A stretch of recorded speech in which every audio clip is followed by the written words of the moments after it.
Électricité de France, EDF, très largement présent ici sur le plateau de l'usine extraordinaire sur l'esplanade J4 au Mucem à Marseille.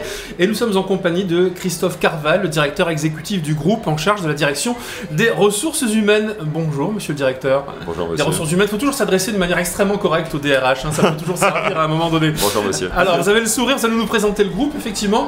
On ne sait pas toujours où vous êtes et pourtant on vous connaît évidemment, mais on croit peut-être vous connaître alors que ce n'est pas forcément le cas. Vous avez raison.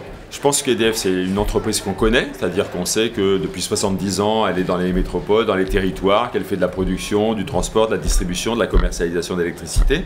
Ce qu'on ne sait sans doute pas, ou peut-être pas, c'est qu'on est présent dans 24 pays dans le monde, qu'on fait aussi bien des éoliennes flottantes au large de l'Écosse, qu'on est certainement un des plus gros opérateurs de panneaux photovoltaïques à Dubaï, en Arabie Saoudite, en Californie, au Texas, qu'on fait des centrales nucléaires en Chine, on en exploite en France, en Angleterre.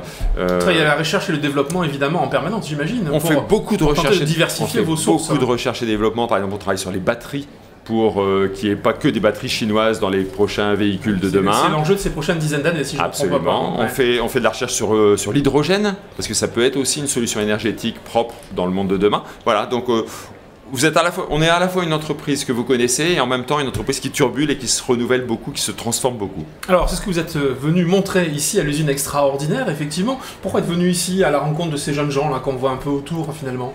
Parce qu'en fait, on a vraiment envie, comme nos partenaires dans l'usine extraordinaire, de montrer à l'ensemble des jeunes que l'usine, que l'entreprise, c'est pas du tout l'idée qu'ils s'en font souvent, c'est-à-dire quelque chose de une usine à la papa, comme on le voyait à l'époque, avec le bleu de travail, etc. Voilà, un peu oppressant, pas toujours propre en termes environnementaux, etc. Aujourd'hui, l'usine, l'entreprise, c'est vraiment un lieu de création, un lieu qui recrute beaucoup, qui permet des parcours professionnels extraordinairement... Évolution donc dans les carrières quand on rentre chez EDF. Ah, pendant les parcours. Alors, dans l'entreprise en général, dans les usines en général, mais chez nous en particulier. Dans notre groupe, il fait à peu près 165 000 personnes dans le monde. On recrute par an... C'est un groupe mondial, hein, EDF. Un groupe mondial, ouais, voilà. 4 000 personnes, on embauche 4 000 personnes par an à EDF. On a en permanence 6 500 alternants à EDF. Voilà. On cherche... Des gens qui font leurs études, il faut le rappeler, en même temps, qui sont en train d'acquérir leurs connaissances et en même temps ils travaillent chez vous déjà. Ça veut dire qu'ils sont déjà embauchés quasiment, quoi. Alors ils travaillent à mi-temps chez nous, ils se forment et ils apprennent des choses à mi-temps. Et au bout du bout, on en recrute une partie assez importante, mais surtout on les aide aussi à obtenir leur diplôme. 97% des alternants qui font leur stage en entreprise à EDF, ils obtiennent leur diplôme. Parce qu'on a 5500 tuteurs qui les accompagnent et qui ont vraiment envie que ça marche et qui ont vraiment envie de les accompagner dans leur job. Bon, vous voulez nous aider à y voir un peu plus clair sur l'image évidemment d'EDF en France et dans le monde. Est-ce que les métiers que vous proposez, bon, j'imagine qu'il y a une palette déjà assez variée, puis après on va parler de la féminisation si vous voulez bien. Palette suffisamment variée, j'imagine ça part de l'ingénieur, enfin ça va de l'ingénieur, non ça descend de l'ingénieur jusqu'à l'opérateur, c'est une multitude de métiers. Hein. Il n'y a pas de sens, mais vous avez raison, il y a à la fois des ingénieurs... dans le sens descendant, écoutez. Hein, allez d'accord. Voilà, bon, non, il y a des ingénieurs, il y a des commerciaux, il y a des techniciens, il y a des opérateurs, et dans tout le scope, c'est-à-dire aussi bien dans le nucléaire que dans le renouvelable, dans la production, dans la distribution, dans les services, dans la commercialisation. On a vraiment l'ensemble du scope et dans tous les pays du monde. Et les filles, alors dans ce métier, est-ce que c'est un métier qui est féminin? Est-ce que vous travaillez sur cette piste? Alors même pas beaucoup l'idée de quota, mais quand même à un moment donné, vous avez le pourcentage, j'imagine, de filles dans les effectifs d'EDF, de femmes, pardon. Bien sûr. Donc on recrute à peu près 30% de femmes aujourd'hui.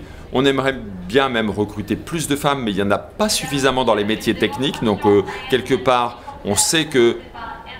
Ils attendent des hélicoptères. Oui, c'est sympa, c'est sympa. Voilà. C'est très live.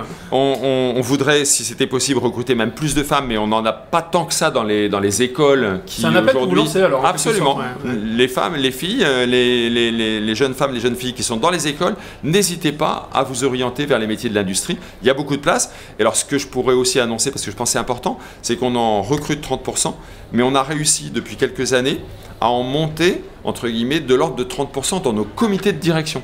C'est-à-dire qu'à EDF, et c'était vraiment pas le cas il y a 10 ans ou il y a 20 ans, hein, à EDF aujourd'hui, il y a 30% de femmes dans les comités de direction de la boîte. Et c'est une très bonne chose, on peut faire une émission entièrement autour de la féminisation dans les entreprises, le développement durable quand même, parce que toute cette industrie, évidemment, elle souffre d'une image qui a pu être dégradée ou qui peut l'être encore.